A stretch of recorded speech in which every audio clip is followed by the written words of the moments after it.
એ બાજુ અમે તો તમને બહુ સાંભળ્યા છે. હા, નિકોરથી લાભ લ્યો જ ને? કેટલા વર્ષથી? 2009 થી. એટલે લગભગ 15-17 વર્ષ આસપાસ, 15 વર્ષ ઉપર. એન્જિનિયર સાહેબ છે. તમારે કઈ મકાન બાંધવું હોય તો કહેજો. અમે પહેલા પ્રભુમાં આવ્યા ત્યારે કહીને કે બધી જગ્યા રખડીને બધા ભેદનું બધું અનેક જ્ઞાન, અનંત અનેક જ્ઞાન, જુદું આ અને જુદામાં કેમ જુદું થાય, કટકામાં કેમ કટકા થાય, ભેદમાં કેમ ભેદ થાય, ભેદના બધા મૂળ જોતા. માઈક નજીક રાખજો. ભેદના બધા મૂળ જોતા હતા.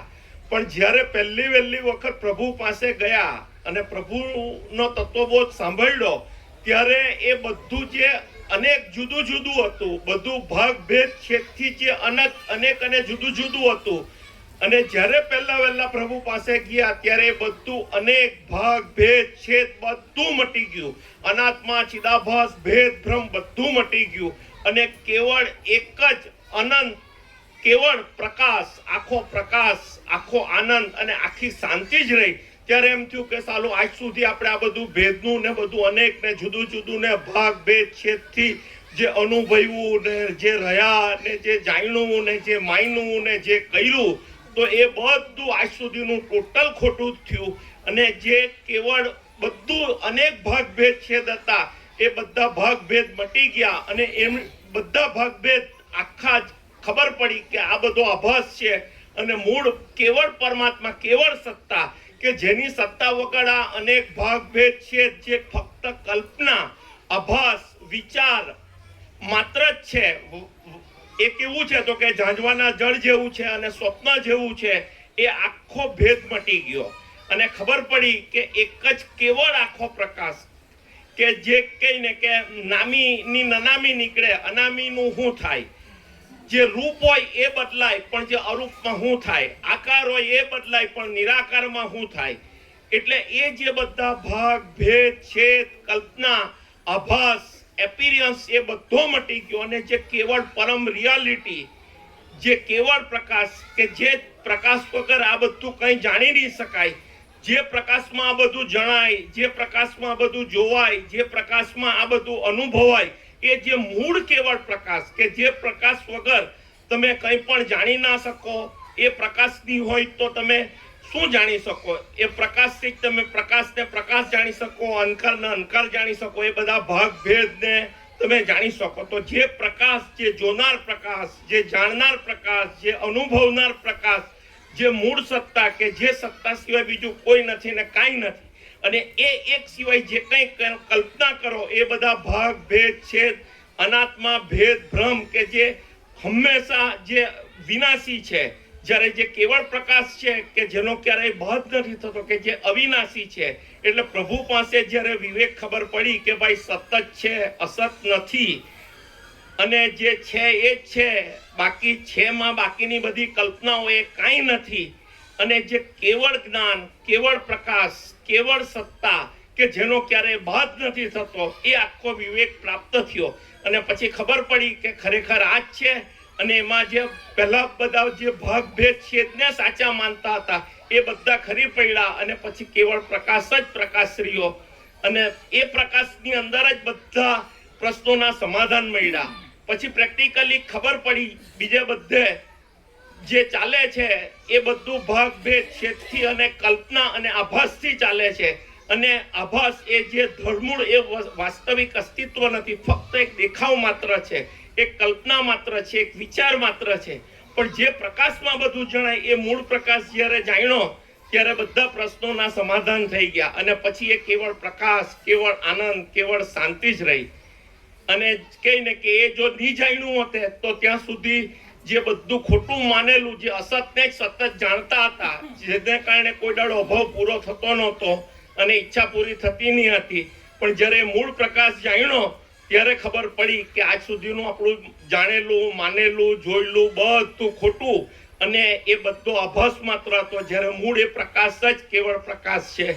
એ પ્રભુની કૃપાથી એ પ્રકાશ પ્રાપ્ત થયો. ત્યારે અમને એમ થયું કે સાલું અમારી તો આ લાયકાત જ નથી કે કેવી રીતે આપણને આ જાણવા મળ્યું.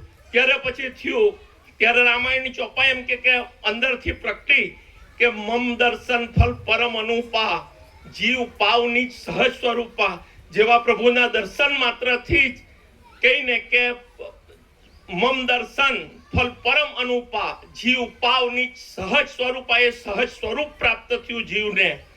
અને મમ દર્શન ફલ પરમ અનુપા, જીવ પાવની સહજ સ્વરૂપા. અને પછી એમ કે રામાયણની ચોપાઈમાં એમ કે ખબર પડી કે મમ દર્શન ફલ પરમ અનુપા, જીવ પાવની સહજ સ્વરૂપા. સન્મુખ હોહી જીવ મોહી જબહી, જન્મ કોટી અધ નાસહી તબહી. કે જેવા એ કેવળ પ્રકાશ પરમાત્માના સન્મુખ એટલે પ્રકાશ જ છે ને એમાં હું અને આ ભાગ ભેદ છે કલ્પના કાંઈ જ નથી. એ જેવું જણાયું તેવા અનેક જન્મોના જે પાપો હતા એ કઈ ને કંઈક નાનાગ્નિમાં બળીને ભસ્મીભૂત થઈ ગયા.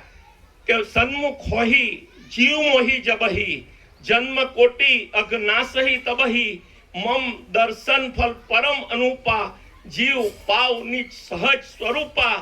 જાને બીનું ન હોય પ્રતીતિ, બીનું પ્રતીતિ હોય નહીં પ્રીતિ. જાનત તુમય તુમય હોય જાય, પારસ પરસ કુધાત સુહાઈ. જો જાને તસ દેવ જનાઈ, ને જાનત તુમય તુમય હોય જાય. અને એમ કે પછી ખબર પડી કે રામ સચ્ચિદાનંદ દિનેશા, તહ નહીં મોહ નિશા લવલેશા. રામ સચ્ચિદાનંદ દિનેશા, તહ નહીં મોહ નિશા લવલેશા. સહજ પ્રકાશ રૂપ ભગવાના, તહ નહીં પુની વિજ્ઞાન વિહાના. એટલે ત્યાર પછી આખા રામાયણની બધી ચોપાઈ આખી મર્માર્થમાં પ્રભુના પ્રકાશમાં સમજાય. પછી તો પ્રભુએ અમને ગીતા થી માંડીને બધા સત્શાસ્ત્રો, બધા સત્પુરુષો, પ્રાચીન અર્વાચીન દરેકના એમ કે અંતિમ અને ટોચના ખરા તત્વ સત્ય શું હતા, દરેકનો ઉપદેશનો સાર શું હતો એ ખબર એમ કે અમને પ્રભુ થકી ખબર પડી. અને પછી પ્રભુનો જ્યારે આખો ઓવરઓલ આખો જ્યારે મહાચિદાકાશ પ્રકાશ, સ્વયં પ્રકાશ, સંપૂર્ણ પ્રકાશ, કેવળ પ્રકાશ, અને એ પ્રકાશ જોયો ત્યાર પછી તો એમ કહીને કે કેવળ પ્રકાશ જ પ્રકાશ રહ્યો. અને બીજી બધી જગ્યાએ એમ કે કોઈ પણ જગ્યાએ હું થી મને ભગવાન અનુભવાતા નથી, મારે ભગવાનને અનુભવવા છે. પણ જ્યારે પ્રભુમાં જાણ્યું ત્યારે ખબર પડી કે કોઈ પણ દિવસ કોઈ પણ હુંને કે કોઈ પણ મને પરમાત્મા કે પ્રકાશ અનુભવાયો નથી અને અનુભવવાનો પણ નથી. પણ જ્યારે હું નહીં રહેશે તો પછી એ જે પ્રકાશ જે રહેલો છે એ જ રહેલો છે. અને એ જે પરમ સત્ય, એ જે આખી મોટો ફોલ્ટ પોઈન્ટ હતો કે દરેક જગ્યાએ લોકો હુંથી ભગવાનને જાણવા જાય, હુંથી એમ કે પ્રકાશને જાણવા જાય, હુંથી શાંતિને જાણવા જાય. પણ કોઈ પણ દિવસ હું કે જે અહમ છે એનાથી તો જે પોતે નથી એ કોઈ દાડો છે એને જાણીને અનુભવી નહીં શકે. પણ કહીને કે જે છે એ જ છે ને અનુભવી શકે.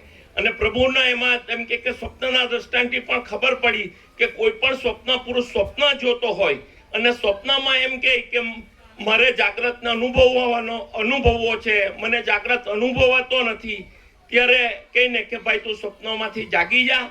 તો જાગશે તો તું પોતે જ છે, તાર નવો આવતો નથી અને પોતે પોતાને અનુભવવાનો નથી. એટલે એ ખબર પડી કે સ્વપ્ન પુરુષ રહીને જો તમે કોઈ પણ દિવસ કંઈ પણ કરવા જાઓ અને જાગ્રતને અનુભવવાની વાત કરો તો એ વાત જ ખોટી. તમારે સ્વપ્નમાંથી જાગી જવું પડે. ને આપણે બધા કહીને મોહ નિશા સબ સૌ નિહારા, દેખિયત સપન અનેક પ્રકારા. એટલે આપણે બધા એ મોહ નિશામાં સોઈને બધા સ્વપ્ન જોઈએ છે અને સ્વપ્નમાં જોઈને પછી એમ ઈચ્છીએ છે કે આપણને પરમાત્મા પ્રકાશ કેમ અનુભવાતો નથી, કેમ નથી. પણ જો આપણે આપણો સ્વપ્નમાંથી જાગી જઈએ અને આ સ્વપ્ન કાંઈ નથી તો કહીને કે જાગ્રત જે પ્રકાશમાં બધું જણાયું, જે કેવળ પ્રકાશ, એ પ્રકાશ જ છે, એ જ પરમાત્મા છે, એ જ અનંત ચૈતન્ય મહાસાગર પરમાત્મા છે, એ જ આખો પ્રકાશ છે. અને એ આખા પ્રકાશમાં કોઈ ભાગભેદ છે નથી. એટલે એ પ્રકાશ જ પ્રકાશ રહી શકે.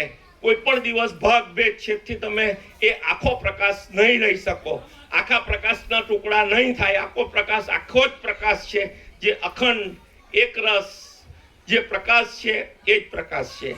જય પ્રભુ.